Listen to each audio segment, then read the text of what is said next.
Welcome, friends and patrons. I'm Yvonne Davis, and I have my guest here, David Steele. And I'm sure you know I am an astrologer, and I'm also an accredited facilitator of nonviolent communication. And David Steele is also, he is an accredited facilitator of nonviolent communication. We've been friends and colleagues for over 13 years, and he has also been a life coach to me since 2006. So I've been trying for over 13 years to outgrow him, but he's still the most intelligent, sane person I've ever met in my life. So I always turn to him when I am in a transformation phase in my life, crisis and transformation, which is what we're here for today. So I want to start out really quick with a quote by Albert Einstein, because I think this kind of sets the mood for today. Albert Einstein said, "No problem can be solved from the same level of consciousness that created it." So that's why we're here, because we seem to be having a problem on planet Earth, which is that we are experiencing a global disruption. And it goes well beyond the pandemic. It also includes economic disruptions, food supply disruptions, and we could probably even put in environmental problems. So we do have some problems here to solve on planet Earth. And David and I both believe that the way to do that is through raising and evolving consciousness, such that we have a level of consciousness that can find solutions to problems that were created at a different level of consciousness. So that's what we're here to do. And having said that, I'm going to turn it over to you, David, to talk about the subject we're going to explore today, which is we want to talk about self-responsibility and an internal locus of control, which go hand in hand, which is the way to empower oneself as opposed to blaming. And David's going to help us to understand why this is so important. And also we can talk about why we so often do turn to blaming, thinking that that is empowering and thinking that that is a solution. So I'm going to turn it over to you now, David. All right. So before I get started, I would love to know why this topic is important to you, why we decided that this is the topic for the second video that we've made, which is this first one that's not an introduction. Well, first of all, I had asked you what you wanted to talk about, and this was the subject that you mentioned, and I did feel like that was a really good place to start, because one of the things that's clear to me is that if a human being doesn't understand the concept of an internal locus of control and self-responsibility versus an external locus of control, which means when we have an external locus of control, that means we give the power to something external to us, as opposed to internal empowerment and responsibility.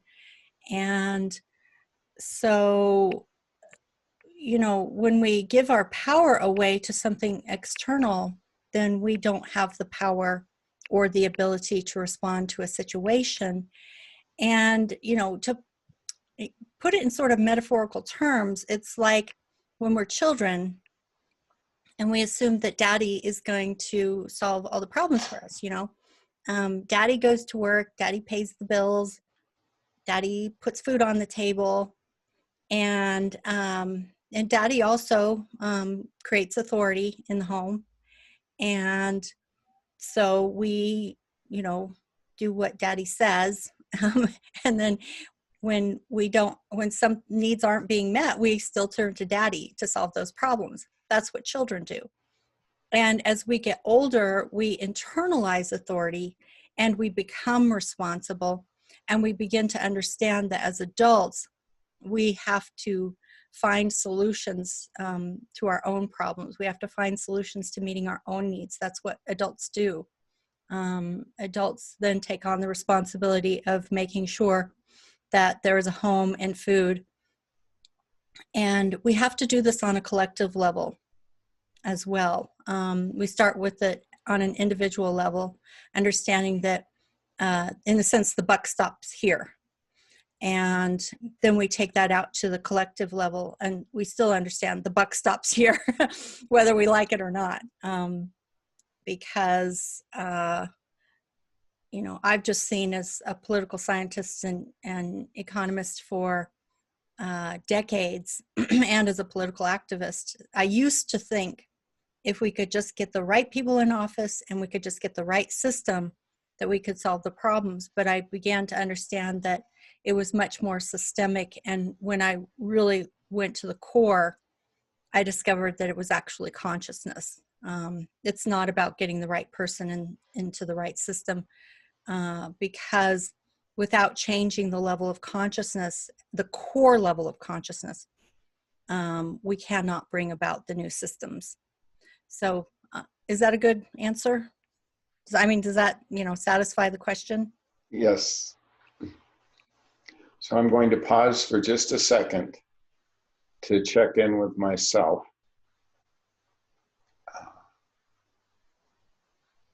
Fundamental experience that we have, in my opinion, is that we are, that we notice that we exist. And then we want to perpetuate that existence. And so safety, food, shelter, that kind of stuff all becomes the most important primary goals that we want to meet. And that sense of I am, our biological being, our biological essence, is so important to us that we just shut down the whole world economy to protect it. It is so absolutely essential to who we are. And when we talk about an internal locus of control, when we talk about self-responsibility, we're honoring how important life is.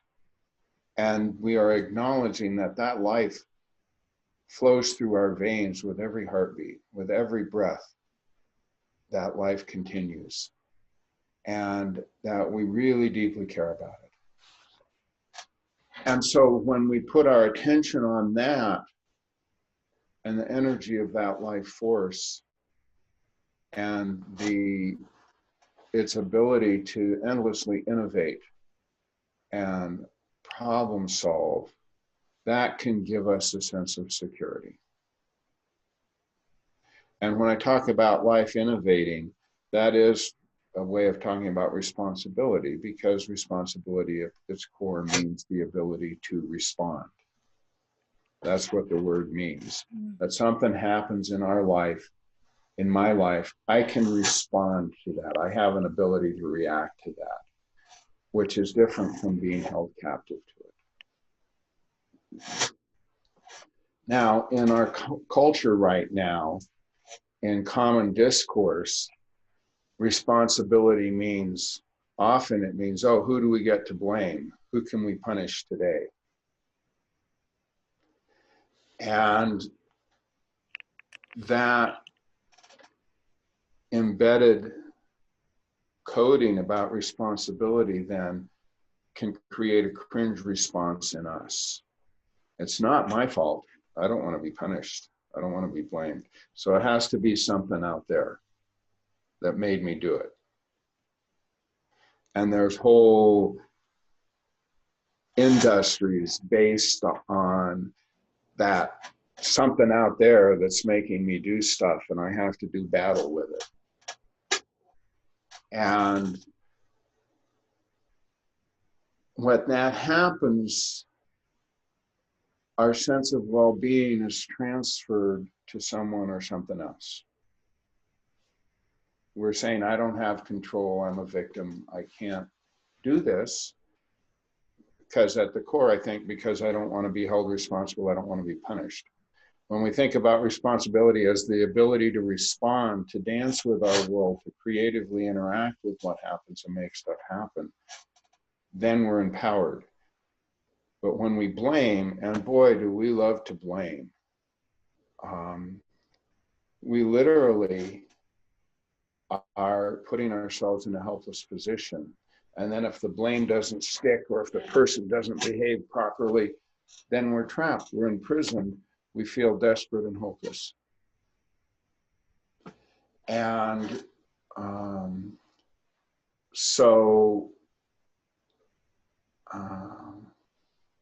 that's my pass at why, and I want to talk a little bit about how that operates in a warrior training context in a minute. But I want to like bat the conversation back to you, Yvonne, and see if that brings up anything, or if you want to add anything to what I just said before we go into the warrior training aspect of it.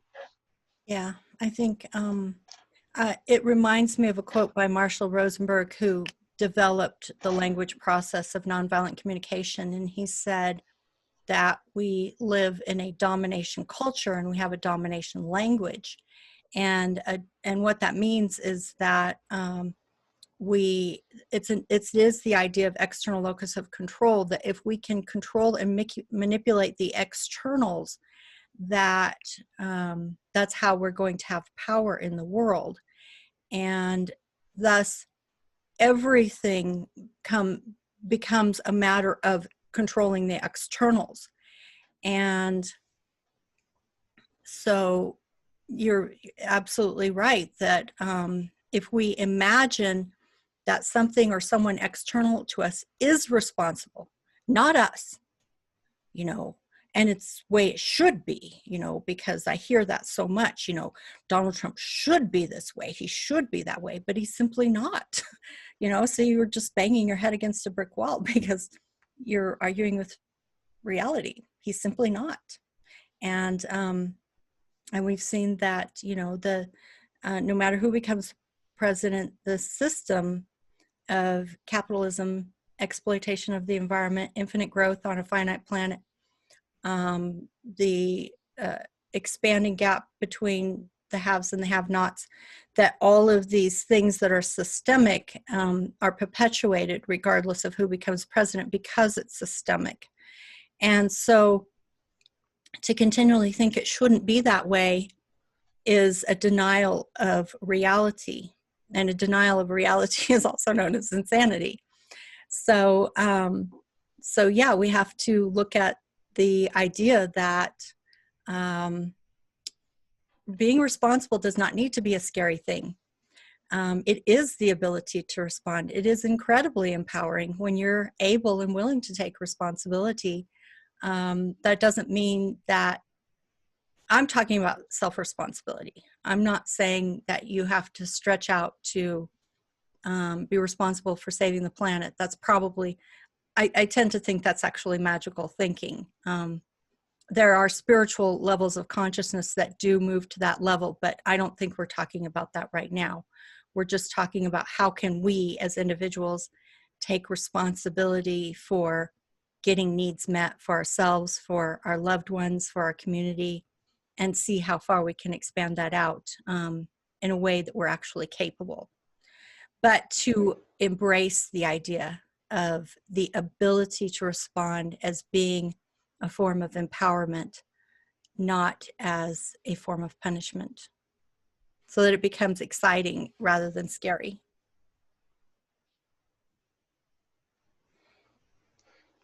So I want to come in. You said a phrase in there that really resonates with me, and that phrase is arguing with reality. Mm-hmm.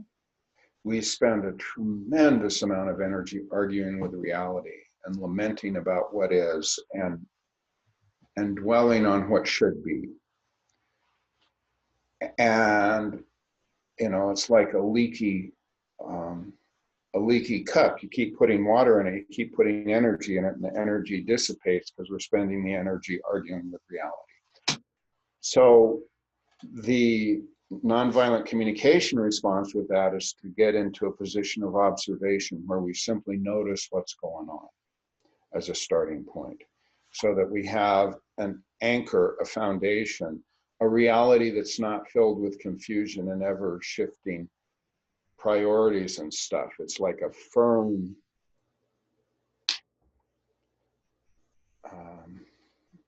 set of experiences that we can really anchor to and learn to trust.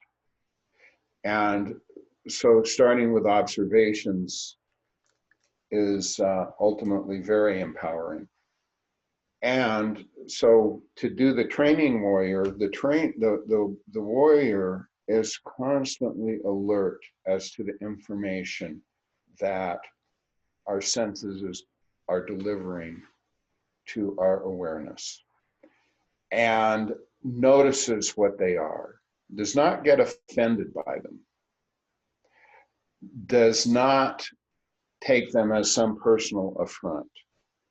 So if you look at the Don Juan teachings, which is a great exemplar of this philosophy, he talks about the biggest drain in our energy is self-importance. That, oh my God, it's because I'm who I am and that you're out to get me. And,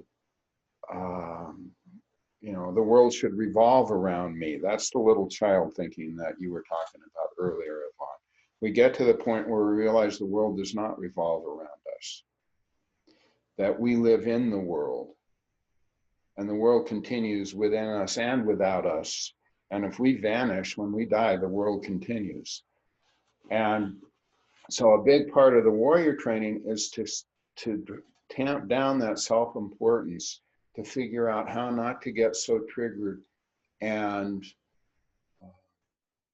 deflected by what happens, so that our stance stays firm and we're anchored in that stable reality. You know, there's a tremendous amount of effort right now to dilute reality, to send out news and information, to confuse people so they're off balance, so that we can be taken advantage of. When we come back to that, I am, I exist, I live, I have power because I exist, and anchor in our breath, anchor in what our senses are delivering, observe what's going on, and even observe our reactions to it. That is the beginning of developing that stability. When we go off in our imaginations and watch all the stuff on social media and get into the what ifs and the oh my gods, it's easy to become overwhelmed and helpless. And we remember that we believe, that we exist, that we are, that we take a breath, that we get up every day and do what we have to do, then that's the beginning of having the power to change our life. And as we change our life, it spreads out and it changes the whole world. And I'm thinking that we're probably running close to out of time. So what I'd like to do is I'd like to mention, this immediately goes into what I propose our next topic is, which is the dynamic between the internal self and autonomy and individuality, and how we meld with our community and work as society and culture. And that is the core of spiral dynamics. So maybe we talked a little bit about warrior training. So maybe on the next video, we can talk a bit about spiral dynamics and that interplay between the individual and the communal, and how important both autonomy and cooperation are to thriving on the planet. So there. Okay, I like that. I got a little silly at the end. I promised I wouldn't, but I did. Okay. So I wanted to add one thing about knowledge that Don Juan Machu said, and you know, he was the one who gave us the warrior teachings, and there are many others. You know, I don't want to imply that he's, you know, some kind of right. God. No, he's not. He was just a human being, and he had some really brilliant things to say. So he said that knowledge is useless unless it's the right kind of knowledge. And what he meant by that was that he was talking about consciousness, you know, knowledge about how to empower yourself, how to develop personal power and self-responsibility and internal locus of control. Those kinds of knowledge were valuable. And I would also extend that to say that having an awareness of what's happening in your environment is also helpful. You know, he was extremely aware of his environment, and so we do need to be aware of our environment, but our environment has become more and more global. So it is good to be aware. But I do think that to understand which knowledge is valuable and which is not, that to, as David said, you know, to spend a lot of time on social media, reading memes and sharing them, and to spend a lot of time saying who are the good guys, who are the bad guys, this kind of polarity thinking and judgment and blaming, criticizing, saying it should be this way or it should be that way. That is a phenomenal distraction that not only wastes a phenomenal amount of time, but also energy and brain cells that could be used in probably much more productive ways. And so the kind of knowledge that I personally find valuable, aside from, you know, knowledge around consciousness expansion, self-empowerment, self-responsibility, transformation, is also knowledge about things, you know, about our environment and trends that we are likely facing. You know, if you just can extrapolate from the scientific data, to have that knowledge is helpful. To educate yourself is helpful. That's much, much different than getting into the swill, you know, the sewer of who's right, who's wrong, who's to blame, who's the good guy, who's the bad guy, and this constant polarization that is just an unbelievable distraction from actually getting any work done. So, you know, and I think that if people are maybe confused or curious about, you know, where to draw that line, we can also discuss that as well in the Zoom calls. So it sounds like we're ready to wrap up this video, and that we will do our next video on spiral dynamics, and we'll have our first group Zoom call this Friday, May 1st. Anything else before we go? Nope. Okay. All right. Thank you all for joining us. Again, we feel tremendous gratitude to you, because this is the work that we are called to do, that we're passionate about. And when you come and listen to what we have to say and join our community, you bless us. So thank you so much. And we will see you again in the next video. Bye-bye.